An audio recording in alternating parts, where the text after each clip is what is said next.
불매운동이 식을 줄 모르는 가운데 최근 국민 여론과 상반되게 여야 국회의원들이 일본의 한국 수출 규제 해법을 모색을 위해 일본을 방문했으나 운전박대만 당해 논란이 되고 있습니다.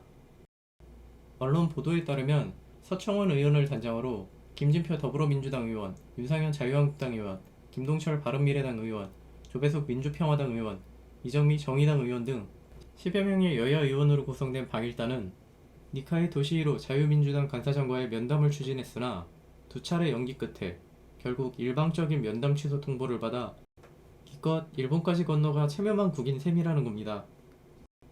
애당초 김진표 의원이 지난 5월과 지난 18일, 30일 특사 자격으로 일본을 찾아가 현지 관계자들을 만나 미팅 일정을 조율했으나 최종적으로 면담 거부 통보를 받았으니 안 가느니만 못한 결과가 나왔습니다. 문제는 지난 5월부터 김진표 의원이 접촉을 일본 언론사에서는 관계 개선에 초조해진 한국이 면담을 진행 중이지만 일본 국내의 거센 반발을 예상해 거부하고 있다고 보도됐습니다. 일본 입장에선 수출 통제에 한국이 설설 기고 있다는 해석이 되겠죠. 일본 네티즌들 사이에서도 미팅 추진을 위한 접촉 자체만으로도 간사장을 향해 매국노, 한국의 간첩이라는 비판이 거세서 사실상 방일단의 일본 방문 자체가 예정된 실패였다는 결론이 나옵니다. 기껏 국민들이 불매운동까지 벌이며 일본의 보복 조치에 대응하고 있는데 국회의원들이 일본까지 건너가 아쉬운 행태를 보였다는 건 참 유감스럽습니다. 이에 국내 네티즌들은 일본에서 초대하지도 않았는데 무슨 문전박대냐 하는 짓거리 보면 일본 정부가 아니라 자국민에게까지 욕처먹으려고 안다라는 개꼬라지로밖에 안 보인다 멍청한 것들. 저 등신들은 왜 쳐가서 지랄이야? 왜 우리가 가? 쪽발이들이 와야지 라는 반응을 보였습니다.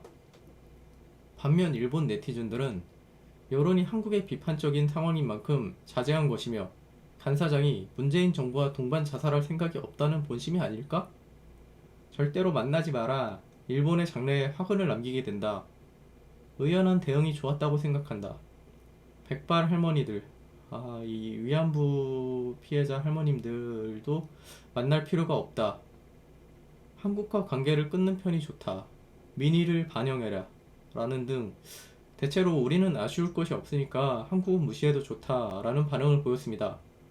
놀랍게도 각 댓글에 좋아요가 5에서 6만 개가량 찍혔어요.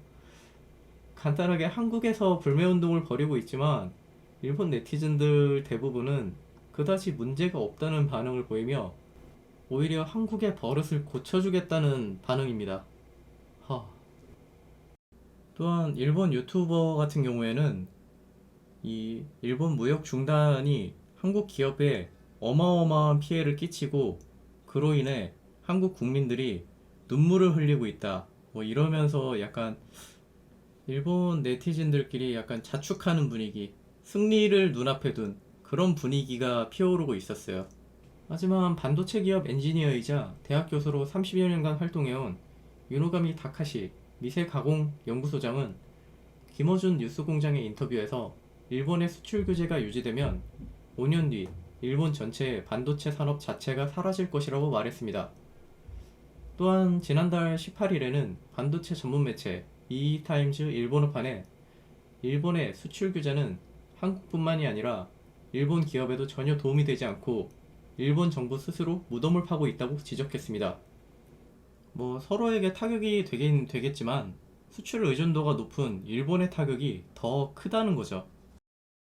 자료를 조사하면서 느낀 게 문제의 발단이 대법원의 강제징용 손해배상 판결을 근거로 일본 기업에 대한 자산 압류, 매각 때문인데 한국이 느끼는 일본에 대한 거부감보다 가해자인 일본인들이 오히려 한국에 대한 혐오감이 더 크다는 게 충격적이네요. 일본 커뮤니티 사이트 등에서는 약간 좀 입에 담기도 힘든 다양한 혐한 자료들이 쏟아지고 있었습니다. 네, 물론 외교 관계에서 대화로 해결할 수 있다면 좋은 결과겠지만 일본만큼은 거기에 해당하지 않을 것 같습니다. 정부에서 최소한 굽히고 들어가는 모습은 보이지 않았으면 좋겠습니다.